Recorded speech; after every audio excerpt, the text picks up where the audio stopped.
Alright, when you remove the stub shaft from the swivel pin housing, what you'll see is a bronze bush just here. Now this is a rubbing surface. What it does is rub on the CV joint shoulder here, and there needs to be a tiny bit of inflow to make sure that it doesn't bind, as it needs lubricant there. Land Rover recommends setting the end play between 0.08 and 0.25 millimeters, which is clearly stated in a manual. If you don't have a workshop manual, why not? These books are imperative for any complicated work you're going to do on your vehicle, because it gives you all the data you need. We're only here to guide you through it.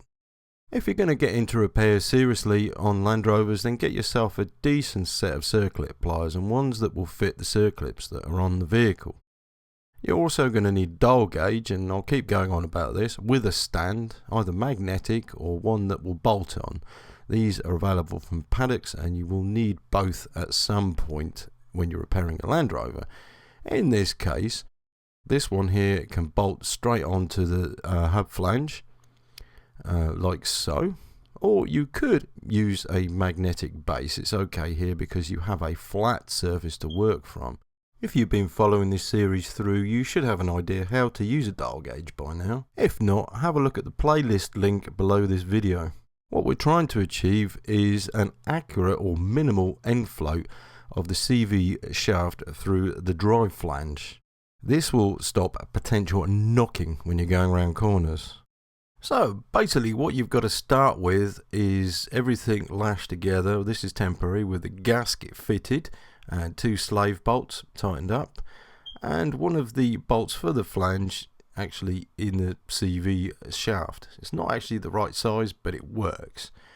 There are selective shims available from Paddock on their website, and to be honest with you, the best way to do is to mix and match, get a set, and just work it until you get the minimal amount of end float that you can possibly get. So with the dial gauge set at 0, we're either looking between 0.08 of a mil and 0.25 of a millimeter. Between these two settings is acceptable, but you want to get it as close to 0.08 of a millimeter as possible. If you find it hard to zero in the dial gauge, then what you can do is watch to see how much movement's there.